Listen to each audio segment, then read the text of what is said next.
Hey crew, I've got the key to this Porsche 718 Spyder RS, and on this windier day, we are going to see what it's like to live with. Let's start with the spacing in my driveway, which is 16 feet wide by 19.5 feet long. I've got the Porsche parked a few inches in from the edge, sitting next to a 25 Kia Carnival that my wife is reviewing. If you want to check out her content, it's at Mobile Mama on TikTok, Instagram, and YouTube. She's got those tires actually hovering over the edge, and that leaves acres of space between these vehicles to walk through, wheel a double stroller, a wagon through for the kiddos, no problem at all. The nose of the Spyder is actually lifted up right now with the optional hydraulic kit, and that means that even without these curb ramps, you could make it into my driveway over that gutter just at an angle. With the curb ramps, I can go straight in though. At the back, again, there's just so much space here. I can easily walk along the path in front of the hedge to my front door. When first hopping in, I have to pull out the key fob and hit unlock because there isn't smart keyless entry. I'll wait until I'm in a parking lot sitting next to someone to show you the real door opening space. This would be one defined notch, and that is two. This will allow me to fully extend my leg and then make it over the high side bolsters, duck my head under the low roof line, and then scooch my butt on in. That's about as smooth as I can possibly make that process. And if you have difficulty getting into low cars, this is not the one for you. Hello, cabin crew. Thanks for joining for this day in the life in the Porsche 718 Spyder RS. In this video, I want to see if living with a complicated high output convertible like this is joy or a hassle. So let's fire it up. Hopefully you kept the key fob handy to go in the ignition on the left. And crank on that flat 6. Let's listen to the idle from outside the car. I'm going to pull on the strap that is the door handle. Oh, the color kind of matches my daughter's Barbie trike. And the idle matches that of a GT3. Go figure. Yeah, it's a rambunctious noise. Not crazy among high-end cars, but this could disturb some neighbors if you are getting home late or starting your commute early. All right, now before I head out, I'm going to show you where... Sir? Yes? Your vehicle's too loud. And my name's Karen. All right, Karen, thank you. I was just commenting about... Save it. Okay. Anyway, I'm going to show you where I would stick the items I bring with me every day, which includes my smartphone that is sitting here alongside my wallet and a granola bar in the cubby. It's not a wireless charging pad, and there is kind of sort of room for my sunglasses, but I prefer those being in this netted pocket here because it's felt lined to protect the lenses. There isn't space anywhere inside this cabin for my 32-ounce water bottle, so I just brought a single-use bottle and had to kind of wedge it in this door pocket over here. Don't worry, it's plastic, it smushes. And my GoPro accessories, they didn't fit anywhere except for this netted pouch on the passenger side footwell. Thankfully, that does keep it secure. So you can find places for smaller items, bigger stuff, good luck. So, as Karen gets out of here and hopefully doesn't make any contact with the very expensive Spyder RS, I am going to pull the gear selector back into drive, release the parking brake, fear for my life only slightly, and roll on forward here. Making it down over the curb ramp on the left-hand side and over the gutter on the right-hand side. Cranking the wheel, hearing some rub from the tires in the front, and easily making it past the trash cans on trash day.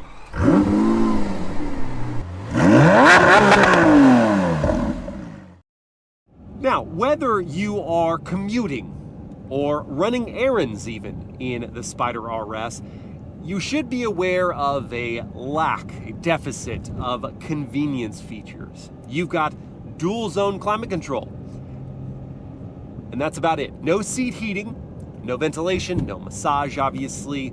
The power adjustments for the seat are limited to the raising and lowering. If you want to move it forward or backward, there's a lever here at the front, and you can't adjust the back angle. It's a fixed shape for this Weissach Package carbon bucket. The good news is that the seats themselves are pretty comfortable, at least if you are of a narrower body type. If you've been lifting a lot and that back is getting wide, then it could be an issue for you because the fixed bolsters will press you forward like this. I, at this stage of my life at least, am not particularly muscular, so they fit me just fine, and the padding is supportive enough. And with the adjustments that I do have to the tilt and telescope of the steering wheel and to the height and slide of the seat, I've found a good driving posture for myself at 6 feet with plenty of clearance underneath this fabric roof. While I am putzing around town, I need to mention that though this is a hardcore, track-focused yet street-legal performance car,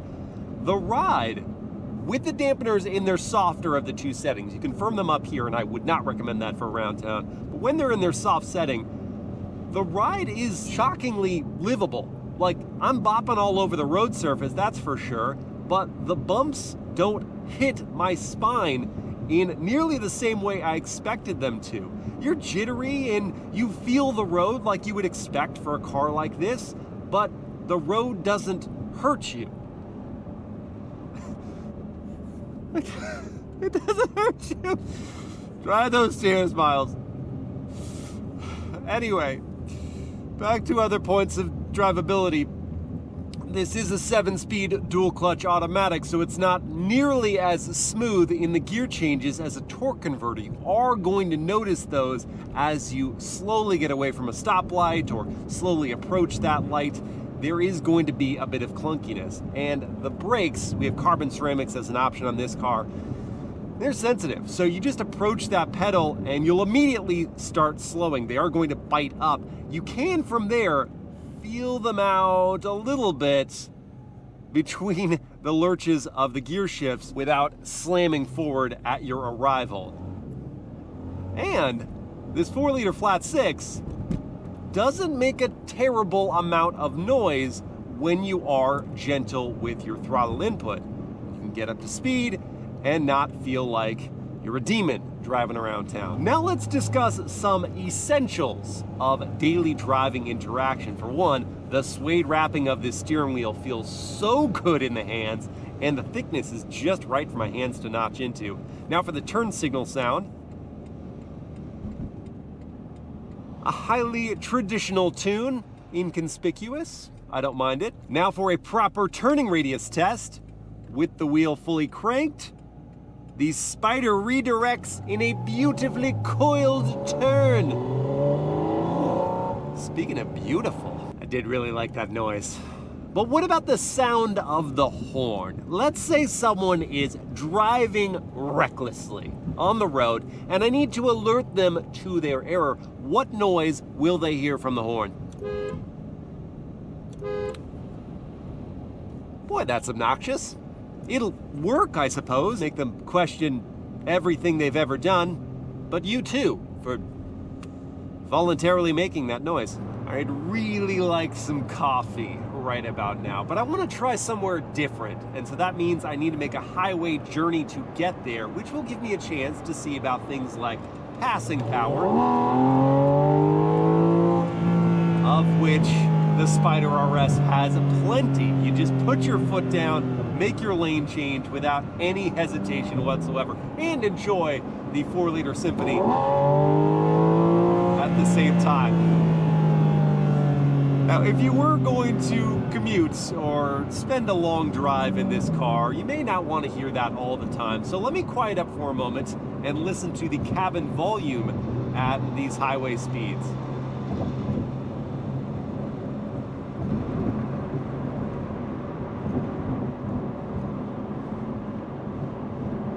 I'm getting a lot of different noises inside here. I hear the passing traffic outside, I hear some hum from the tires on this louder road surface, I hear the lifters of the motor behind me, and yeah, I get some wind noise. So this is not going to be a serene driving experience on the highway. You're gonna get a lot of volume inside the cabin. That makes it difficult to have a conversation with a fellow passenger or even to hear your own thoughts. But is there a way around that? Can you use the optional BOSE sound system to block out that outside noise? I'm going to find out by listening to some music via the wired Apple CarPlay system. And the screen, even though it's an older version of software, is still fairly responsive. I can get to what I want easily enough. And then when I turn that on, I can use the physical volume knob to increase the volume. Work my way up here to maybe 70, 75% of peak output.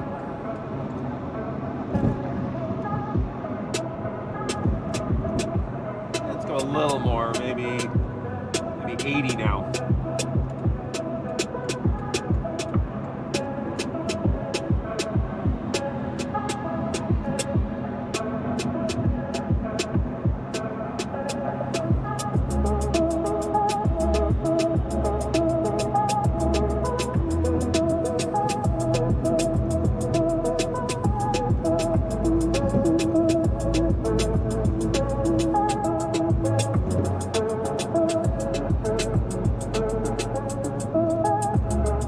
Though I am tired of the visual of looking at a porta potty in front of me, but I'm not tired of the audio. This BOSE sound system packs a real punch. It blocked out all the outside road noise easily enough. As I did crank the volume knob, it started to get a little bit fuzzy, a little distorted in the higher end, but in the mid-range, it's solid, and I don't think you approach a vehicle like this for the most optimal acoustics beyond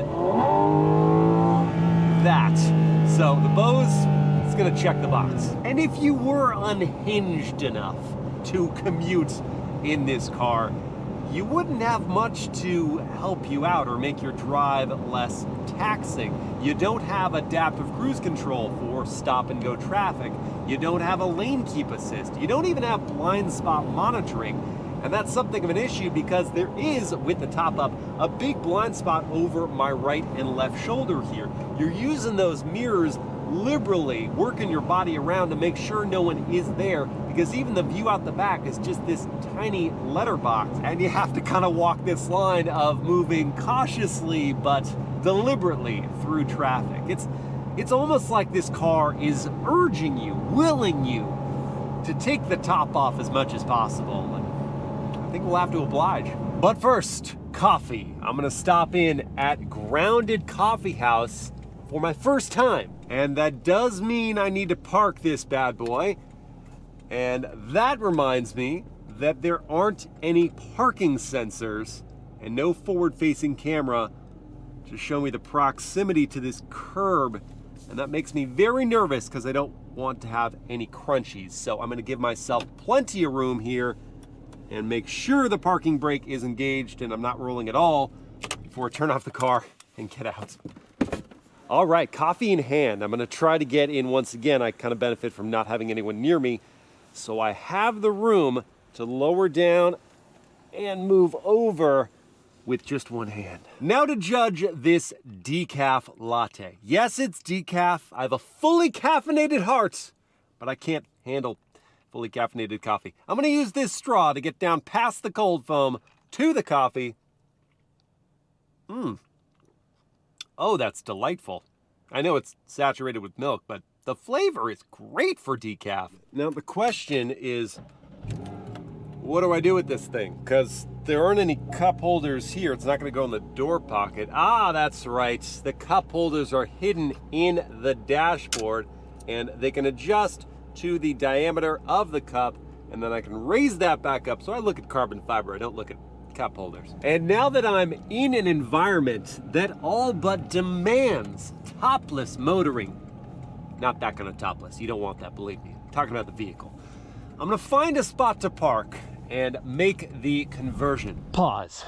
It is such an insane blessing to live within driving distance of beauty like this. This is actually Pirates Cove, the setting of the Jesus Revolution baptisms of the 70s with Pastor Greg Laurie. The car I drove out here is insane. What I'm looking at is insane. Hello, Catalina Island. Thank you, God. Back to the Spyder. Now, this is not going to be the Mazda Miata ragtop 1-second conversion process. This one requires several steps, starting by releasing these red tabs and pulling off the connections of the fabric winglets. Now, after lifting the engine cover slowly and carefully out of the way, I can access these buttons that attach the back fabric window to this cross-arm support. I'm then going to peel away these arms on either end before I then press down on this handle to release tension from this cable and allow it to move off the hoops and out of the way. Now I'm going to release the bar at both ends and attempt to package this up, rolling it forward until I get to the front. This is so hard to do by yourself, by the way. The only way I could actually do that this cleanly was to get my foot all the way into the middle of the cabin so I had some leverage on both ends. Anyway, when it's finally like this, then I can press on this red button and release the top, pulling it straight out. And after I flip this over and restore the tab to its original position, this can go behind the front two seats with some adjustment. And if you've got a keen eye, you'll notice the back glass piece has disappeared. It doesn't fit underneath this top portion because you can't stack it up too high and hope to return the lid to that spot. So I put it here in the trunk. Now, this should all fit securely down. Yes. As a final step, I'm going to return these arms to their locked and seated positions, and I'm done. Straightforward, efficient. Yeah, that's not this process, but you can become proficient at it and get it down in maybe 3 minutes if you want spontaneity, if you want to, on a whim, throw down that top. That's not this car. But when the top is down, none of that really matters. You just soak it all in. Now, if you are the self-conscious type, then you probably shouldn't order your car in Ruby Star Neo like this one. But regardless of color, if the top is down, you're gonna get a lot of attention in this car, probably as much as a standard 911 GT3. Just something to keep in mind. But if you revel in the attention or have the ability to block it out, then you're going to enjoy how little the wind buffeting is inside this car at these speeds with the top down. The air is super still below the belt line. And so with this reasonably well dampened suspension and these reasonably comfortable seats, the top-down motoring experience at a cruise is pure joy, especially if you remember that this Roadster isn't just about taking in the sights, stunning as they may be. It's also about consuming the sounds.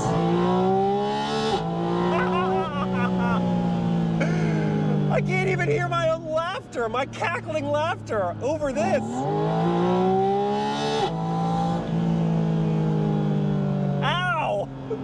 Yay! No, actually, that's so loud. Like, the only thing that has slightly preconditioned my eardrums to that acoustic assault of engine noise that's right behind my head were the colic-derived screams of my second-born's first couple months of life. I don't want to go back to that, but I really don't mind. I don't mind this. Oh, but the pangs of hunger are mounting. So I'm gonna stop in here at Bear Flag Fish Co. for some fish tacos. So I'm going to back into this space and use the backup camera, the one angle I have. It does have trajectory lines. Resolution isn't the sharpest, but it's good enough.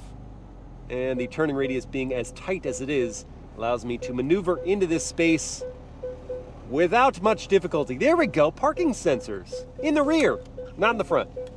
You know, I did promise to show the door opening space, so I've got this Model Y next to me, and I think I can only go one defined notch before touching it. Maybe, nope, just one. So, can I get out like this? Yes, it isn't graceful, but it's possible. That's the good stuff right there. Yesterday, I covered drivability and enjoyment with the top down. Today, we're launching into performance and practicality. You'll notice the top is back up, but the difference is I left the back glass piece off, so this will give me an open top feel, allowing more moving air inside the cabin, but keeps the beating sun off my head. So let's kick things off with a real-world 0 to 60 test. I've got my race box set up here to record. I'm in the PDK Sports setting. For launch control, I hold my foot hard on the brake, pin the throttle, build up the revs. There we go. And there's 60 in 3.47 seconds. We struggled for traction, but who needs traction when you've got this? But seriously, under the proper conditions, this car will get to 60 in under 3 seconds. The Michelin Cup 2 tires just have to be willing to cooperate. But I'm more concerned about going deaf. With the 4-liter flat 6 right behind my head and without that insulating glass layer, it is so loud in here. If you plan on going flat outs in a canyon road, you probably want to invest in a good set of these. No, I'm not kidding. But like a concert, these are great because now I can hear, experience, savor the music of that flat 6 without it being painful.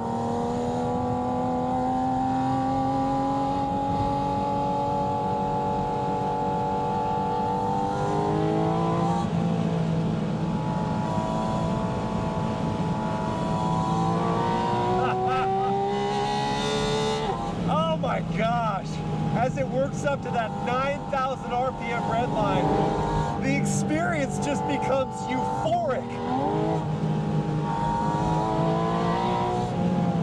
The mid-engine layout is so special. It just allows you to change direction on a whim. The turn-in is razor sharp. And mid-corner, you have this ability to control every bit of the car's motion in a way that rear or front engine cars can't ever hope to. Now that the Cup 2 tires have some heat in them, they've become very effective at adhering this car to the road. Oh, and this PDK that's pulled from the 991.2 GT3 is so much more aggressive than the GTS version of the Cayman or Boxster. Oh, those carbon ceramics have no trouble scrubbing the speed and allow you to push the car harder. This is such a delight. Listen to that noise. Only those with a truly pernicious heart would buy this car and rarely ever take it out to a road where you can actually exploit it. This is where the appreciation for all the money you spent on it, as tested over $200,000, feels well worth it.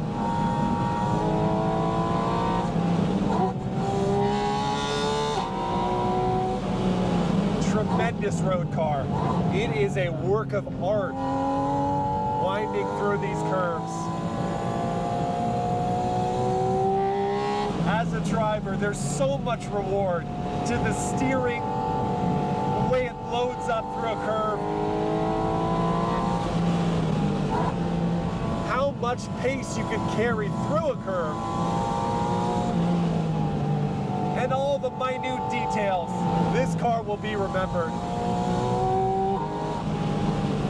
It will go down in Porsche history as one of their best. Certainly the best they've ever done without a fixed roof.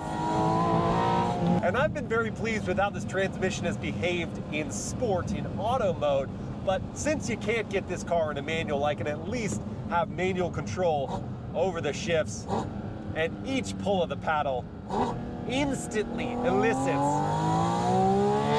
a gear change.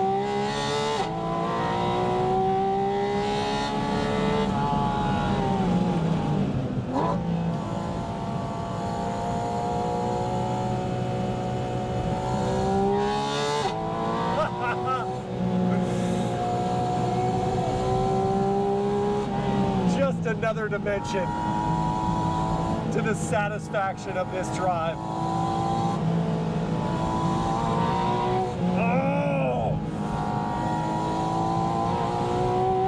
I'm enthralled with it.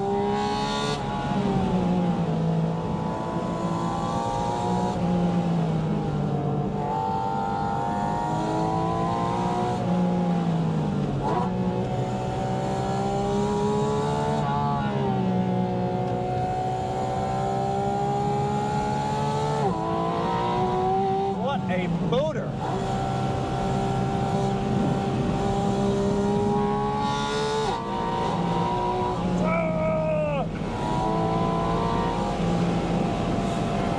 This is living, baby!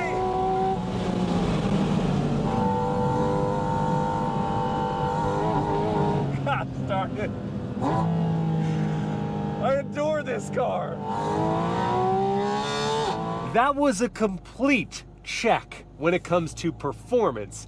Now let's gauge practicality. First up is a stop here at the UPS store. Just a couple packages for today, and though these might fit in the trunk, why use the trunk when you've got a frunk?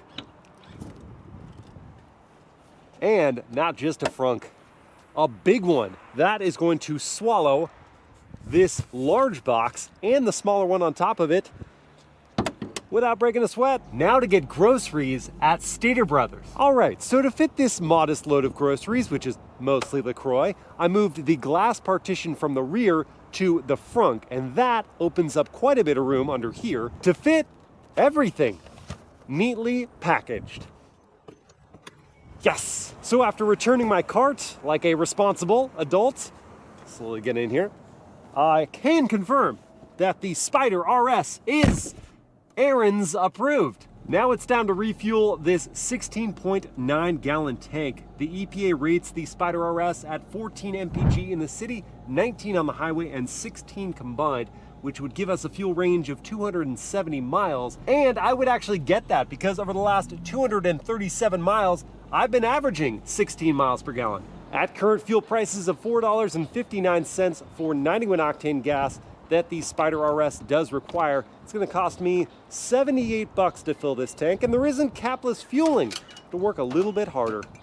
Well, crew, at the beginning of this video, I pondered if this complex, high output convertible would be a joy or a pain to live with. And after quality time spent behind the wheel, I can confirm there are parts of it that are certainly tedious. The biggest obstacle to casual enjoyment is the tops conversion process. It takes patience and time, which all but eliminates spontaneous top-down fun. Then there's the lack of creature comforts. No seat heating, no back angle adjustment to the seats, no driving assistance features. But, and it is a very big but, nothing about this car is a deal breaker. The ride is well dampened, the seats are comfortable, and the tech just works. Oh, and then there is the small matter of this being perhaps the best driving roadster you can buy.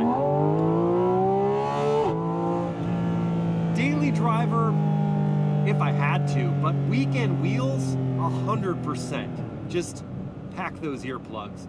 I hope you guys have enjoyed this day in the life, and I will see you again next time.